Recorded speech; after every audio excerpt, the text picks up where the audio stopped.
दरअसल ये 3 खेती कानून अंबानी ਅਤੇ अडानी ਨੂੰ मुनाफा देने के लिए लिआंदे गए है और यही असल सच है।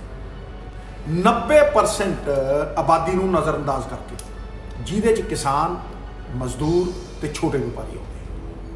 अगे जाण तो पहला मैं तुहानूं 2 केस दसदा कि ਉਹ ਕਿਵੇਂ ਕਾਰਪੋਰੇਟ ਏਕਾਧਿਕਾਰ ਮੋਨੋਪੋਲੀ ਬਣਾਉਣ ਦੇ ਲਈ ਕਾਨੂੰਨ ਅਤੇ ਨੀਤੀਆਂ ਨੂੰ ਮਰੋੜ ਕੇ ਵੱਧ ਤੋਂ ਵੱਧ ਮੁਨਾਫਾ ਅੰਬਾਨੀ ਤੇ ਅਡਾਨੀ ਨੂੰ ਦਿੱਤਾ ਜਾਂਦਾ ਹੈ। ਨੰਬਰ 1, ਹਿਮਾਚਲ ਪ੍ਰਦੇਸ਼ ਦਾ 5000 ਕਰੋੜ ਦਾ ਐਪਲ ਬਾਜ਼ਾਰ। ਵੱਡਾ ਮਗਰਮੱਛ ਅਡਾਨੀ ਐਗਰੀ ਫਰੈਸ਼ ਸ਼ੁਰੂ ਦੇ ਵਿੱਚ ਕਿਸਾਨਾਂ ਨੂੰ APMC ਮੰਡੀ ਨਾਲੋਂ ਵੱਧ ਰੇਟ ਦੇ ਆਕਰਸ਼ਣ ਦੇ ਕੇ ਆਪਣੇ ਵੱਲ ਲੁਭਾਉਂਦਾ ਸੀ। ਖਰੀਦ ਦੇ ਵਿੱਚ ਜ਼ਿਆਦਾ ਰੇਟ ਦੇ ਕੇ ਕਿਸਾਨ ਉਹਦੇ ਵੱਲ ਆਕਰਸ਼ਿਤ ਹੋਏ ਤੇ ਕੁਝ ਹੀ ਅਰਸੇ ਬਾਅਦ ਜਦੋਂ ਛੋਟੇ ਵਪਾਰੀ ਮਰ ਗਏ ਤੇ ਅਡਾਨੀ ਸਾਹਿਬ ਨੇ 12 ਤੋਂ 72 ਰੁਪਏ ਰੇਟ ਸਿੱਟਾ ਮੋਨੋਪੋਲੀ ਬਣਾ ਕੇ ਤੇ ਉਹੀ ਅੱਗੇ 250 ਰੁਪਏ ਤੋਂ ਵੱਧ ਪ੍ਰਤੀ ਕਿਲੋ ਦੀ ਦਰ ਦੇ ਨਾਲ ਵੇਚਿਆ। ਕਿਸਾਨਾਂ ਅਤੇ ਸਰਕਾਰੀ ਅਧਿਕਾਰੀਆਂ ਨੂੰ ਸ਼ਾਮਲ ਕੀਤੇ ਬਿਨਾ ਅਡਾਨੀ ਸਮੂਹ ਮਨਮਰਜ਼ੀ ਆਰਬਿਟਰੇਰੀ ਤਰੀਕੇ ਦੇ ਨਾਲ ਸੇਬ ਦੀ ਕੀਮਤ ਨਿਰਧਾਰਿਤ ਕਰਦਾ ਹੈ, ਜਦਕਿ APMC ਦੇ ਵਿੱਚ ਸਾਡੀਆਂ ਜਿਹੜੀਆਂ APMC ਦੀਆਂ ਮੰਡੀਆਂ ਦੇ ਵਿੱਚ ਅੱਜ ਵੀ ਕਿਸਾਨ ਨੂੰ 90 ਤੋਂ 125 ਰੁਪਏ ਪ੍ਰਤੀ ਕਿਲੋ ਪ੍ਰਾਪਤ ਹੁੰਦੇ ਨੇ। ਅਡਾਨੀ ਸਮੂਹ ਨੂੰ ਮੋਦੀ ਸਰਕਾਰ ਵੱਲੋਂ ਨਿਯੰਤਰਿਤ ਮਾਹੌਲ CA ਵਿੱਚ ਕੋਲਡ ਸਟੋਰਾਂ ਸਬਸਿਡੀ ਦਰਾਂ ਦੇ ਸਥਾਪਿਤ ਕਰਨ ਦੇ ਲਈ ਜ਼ਮੀਨ ਸਸਤੀ ਦਿੱਤੀ ਗਈ ਅਤੇ ਸਰਕਾਰ ਵੱਲੋਂ 75% ਸਬਸਿਡੀ ਪ੍ਰਾਪਤ ਕਰਨ ਲਈ ਨੀਤੀ ਨੂੰ ਹੀ ਤੋੜ ਮੋੜ ਦਿੱਤਾ ਗਿਆ। ਬਾਕੀ 25% ਬੈਂਕਾਂ ਤੋਂ ਲੈ ਕੇ ਬਿਨਾਂ ਕੁਝ ਖਰਚੇ ਅਡਾਨੀ ਸੇਬਾਂ ਦੀ ਮਾਰਕੀਟ ਨੂੰ ਪੂਰੀ ਤਰ੍ਹਾਂ ਕੰਟਰੋਲ ਕਰ ਰਿਹਾ ਹੈ ਔਰ ਹਰ ਨੀਤੀ ਇਹਨਾਂ ਦੇ ਮੁਨਾਫੇ ਦੇ ਲਈ ਬਣਾਈ ਜਾਂਦੀ ਹੈ। ਨੰਬਰ 2, ਸਰੋਂ ਦਾ ਤੇਲ।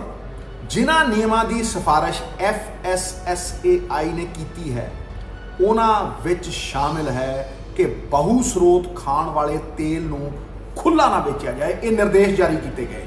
ਪਹਿਲਾਂ ਤੁਸੀਂ ਦੇਖਿਆ ਹੋਣਾ ਕਿਸਾਨ ਵੀਰ ਖੁੱਲਾ ਸਰੋਂ ਦਾ ਤੇਲ ਵੇਚਦੇ ਵੀ ਸੀ, ਕਢਾਉਂਦੇ ਵੀ ਸੀ, ਘਰ ਨੂੰ ਵੀ ਲਿਜਾਂਦੇ ਸੀ। ਸਿਰਫ AG ਮਾਰਕ ਦੇ ਅਧੀਨ ਵਿਕਰੀ ਹੋਵੇਗੀ, ਇਹ ਨਿਰਦੇਸ਼ ਜਾਰੀ ਕੀਤਾ। ਪਿਛਲੇ ਸਾਲ ਸਰੋਂ ਦੇ ਤੇਲ ਦੀ ਮੰਗ ਅਤੇ ਸਪਲਾਈ ਇੱਕ ਸਮਾਨ ਸੀ। ਸਪਲਾਈ ਵੀ ਉਨੀ ਸੀ ਤੇ ਡਿਮਾਂਡ ਵੀ ਉਨੀ ਸੀ, ਇਹਦੇ 'ਚ ਕੋਈ ਫਰਕ ਨਹੀਂ ਪਿਆ। ਫਿਰ ਵੀ ਸਰੋਂ ਦੇ ਤੇਲ ਦੀ ਕੀਮਤ 174% ਵਧੀ ਇੱਕ ਸਾਲ ਦੇ ਵਿੱਚ। ਮੂੰਗਫਲੀ ਦੇ ਤੇਲ ਦੀ ਕੀਮਤ 180% ਵਧੀ ਇੱਕ ਸਾਲ ਦੇ ਵਿੱਚ। ਖੇਤੀ ਖੇਤਰ ਵਿੱਚ ਅੰਬਾਨੀ ਤੇ ਅਡਾਨੀ ਦਾ ਮੋਨੋਪੋਲੀ ਕਾਇਮ ਕਰਨ ਦੇ ਲਈ 3 ਖੇਤੀ ਕਾਨੂੰਨ ਲਿਆਂਦੇ। ਇਹਨਾਂ ਖੇਤੀ ਕਾਨੂੰਨਾਂ ਨੂੰ ਸਮਝਣ ਦੇ ਲਈ ਸਾਨੂੰ 2014 ਵਿੱਚ ਵਾਪਸ ਜਾਣਾ ਪਵੇ। ਅਗਸਤ 2014 ਸ਼ਾਂਤਾ ਕੁਮਾਰ ਦੀ ਕਮੇਟੀ ਦੀ ਮੀਟਿੰਗ ਕੀ ਰეკਮੈਂਡ ਕਰਦੀ ਹੈ? 4 ਰეკਮੈਂਡੇਸ਼ਨ। ਪਹਿਲਾ, ਪ੍ਰਾਈਵੇਟ ਖਿਡਾਰੀਆਂ ਨੂੰ ਖੇਤੀ ਉਤਪਾਦਨ ਦੀ ਖਰੀਦ ਪ੍ਰਕਿਰਿਆ ਦੇ ਵਿੱਚ ਲਿਆਉਣ ਲਈ FCI ਸਾਰੇ ਖਰੀਦ ਕਾਰਜ ਛੱਡੇ। 2, ਜੇ ਰਾਜ ਸਰਕਾਰ ਦੁਆਰਾ MSP ਦੇ ਉੱਤੇ ਕੋਈ ਬੋਨਸ ਦਿੱਤਾ ਜਾਂਦਾ ਹੈ ਤਾਂ ਕੇਂਦਰ ਸਰਕਾਰ ਕੇਂਦਰੀ ਪੂਲ ਹੇਠਾਂ ਉਸ ਦਾ ਅਨਾਜ ਸਵੀਕਾਰ ਨਹੀਂ ਕਰੇਗੀ। ਇਹ ਬਲੈਕਮੇਲ ਸੀ।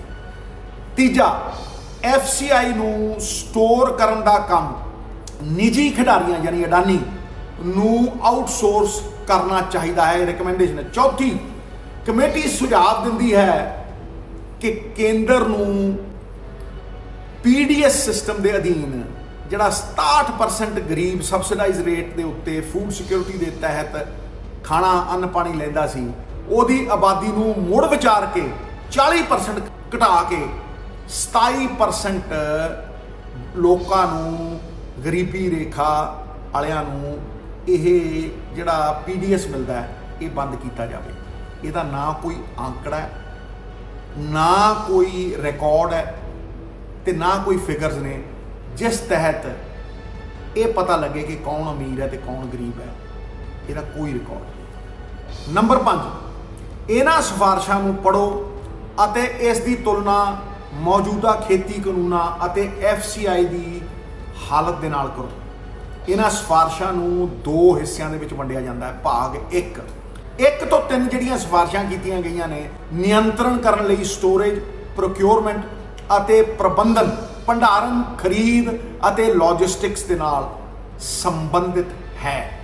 ਭਾਗ B ਚੌਥੀ ਸਿਫਾਰਿਸ਼ ਰਿਟੇਲ ਬਾਜ਼ਾਰ ਦੇ ਨਿਯੰਤਰਣ ਦੇ ਨਾਲ ਸੰਬੰਧਿਤ ਹੈ ਕਿ ਪ੍ਰਚੂਨ ਦੇ ਵਿੱਚ ਜਿੱਥੇ ਜਿੱਥੇ ਸਮਾਨ ਵਿਕਦਾ ਹੈ ਉਹਦੇ ਨਾਲ ਸੰਬੰਧਿਤ ਹੈ। ਇਸ ਖੇਤਰ ਵਿੱਚ ਅੰਬਾਨੀ ਅਤੇ ਅਡਾਨੀ ਦੀ ਮੋਨੋਪੋਲੀ ਏਕਾਧਿਕਾਰ ਸਥਾਪਿਤ ਕਰਨ ਲਈ ਸਰਕਾਰ ਨੇ ਜਾਣਬੁੱਝ ਕੇ ਯੋਜਨਾਬੱਧ ਤਰੀਕੇ ਦੇ ਨਾਲ FCI ਨੂੰ ਤਬਾਹ ਕਰਨਾ ਸ਼ੁਰੂ ਕੀਤਾ।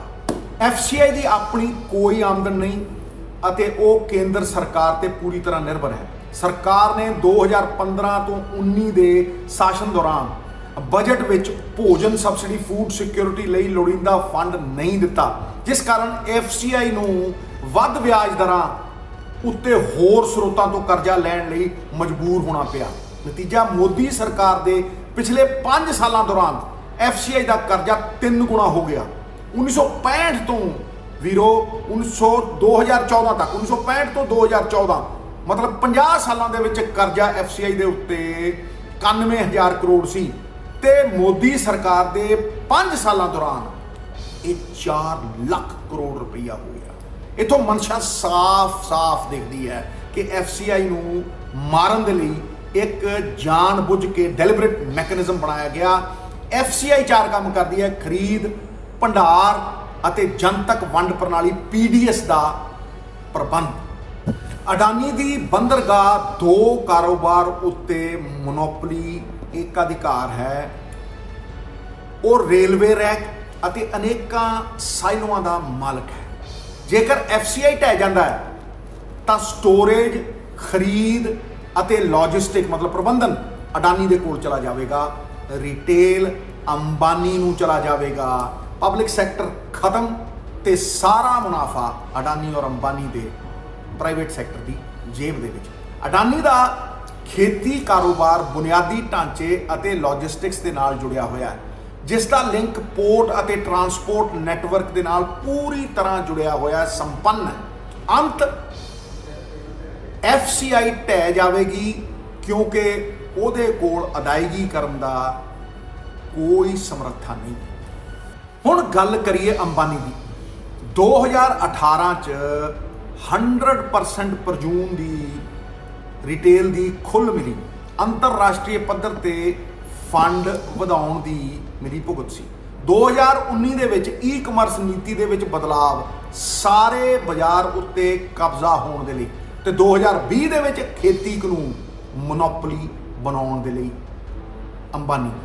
FDI ਜਿਹੜੀ ਫੋਰਨ ਡਾਇਰੈਕਟ ਇਨਵੈਸਟਮੈਂਟ ਹੈ, ਵਿਦੇਸ਼ੀ ਲੋਕ ਜਿਹੜੇ ਇਨਵੈਸਟਮੈਂਟ ਕਰ ਸਕਦੇ, ਪਹਿਲਾਂ ਪ੍ਰਚੂਨ ਵਿੱਚ ਸਿਰਫ 49% ਦੀ ਆਗਿਆ ਸੀ, ਜਿਸ ਵਿੱਚ 30% ਸਮਾਨ ਸਥਾਨਕ ਪੱਧਰ ਦੇ ਉੱਤੇ ਖਰੀਦਣਾ ਇਹ ਲਾਜ਼ਮੀ ਸ਼ਰਤ ਸੀ ਤਾਂ ਕਿ ਛੋਟੇ ਵਪਾਰੀ ਆਪਣੀ ਦੁਕਾਨਦਾਰੀ ਪ੍ਰਚੂਨ ਦੀ ਕਰਦੇ ਰਹਿਣ।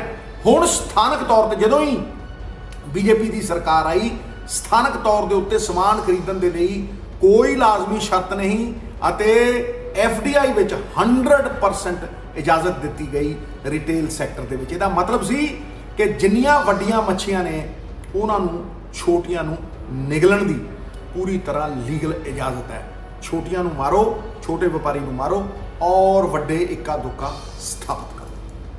ਦੇਸ਼ ਦੀ ਈ-ਕਾਮਰਸ ਨੀਤੀ ਦੇ ਨਿਰਮਾਤਾ ਅੰਬਾਨੀ ਸਾਹਿਬ ਨੇ। ਨੀਤੀ ਇਸ ਤਰੀਕੇ ਦੇ ਨਾਲ ਡਰਾਫਟ ਕੀਤੀ ਗਈ ਹੈ ਕਿ ਸਭ ਤੋਂ ਵੱਡੇ ਪਲੇਅਰ ਜਿਹੜੇ ਸੀਗੇ ਫੇਸਬੁੱਕ, WhatsApp, ਉਹਨਾਂ ਨੇ 44,000 ਕਰੋੜ ਰੁਪਈਆ ਅੰਬਾਨੀ ਸਾਹਿਬ ਦੀ ਰਿਟੇਲ ਦੇ ਵਿੱਚ ਇਨਵੈਸਟ ਕਰ ਦਿੱਤਾ। ਇਹਦਾ ਪੂਰਾ ਪ੍ਰਮਾਣ ਹੈ ਕਿ ਭਾਈ ਸਾਰੀਆਂ ਨੀਤੀਆਂ ਇਸ ਤਰੀਕੇ ਨਾਲ ਘੜ ਕੇ ਸਾਰੀ ਵਾਗਡੋਰ, ਸਾਰਾ ਪ੍ਰਬੰਧਨ ਜਿਹੜਾ ਆਨਲਾਈਨ ਖਰੀਦਦਾ ਹੈ ਉਹ ਅੰਬਾਨੀ ਸਾਹਿਬ ਨੂੰ ਦਿੱਤਾ ਗਿਆ। ਜਦੋਂ ਤੁਸੀਂ ਫੇਸਬੁੱਕ, WhatsApp ਤੇ ਅੰਬਾਨੀ ਦਾ ਸ਼ੇਅਰ, ਮਾਰਕੀਟ ਸ਼ੇਅਰ ਲਾਓਗੇ ਆਨਲਾਈਨ ਟ੍ਰੇਡਿੰਗ ਦੇ ਵਿੱਚ, ਜਿਹੜਾ ਕਿ ਫਿਊਚਰ ਹੈ ਕਿਉਂਕਿ ਖਰੀਦਦਾਰੀ ਹੁਣ ਆਨਲਾਈਨ ਹੀ ਹੁੰਦੀ ਹੈ, ਉਹ 110 ਕਰੋੜ ਲੋਕਾਂ ਨੂੰ ਇਨਫਲੂਐਂਸ ਕਰਦਾ ਹੈ। ਇਹਦਾ ਮਤਲਬ 90% ਦੇਸ਼ ਦੀ ਆਨਲਾਈਨ ਮਾਰਕੀਟ ਦੇ ਉੱਤੇ ਮੁਕੇਸ਼ ਅੰਬਾਨੀ ਦਾ ਕਬਜ਼ਾ ਨਿਸ਼ਚਿਤ ਕਰਤਾ ਸਰਕਾਰ।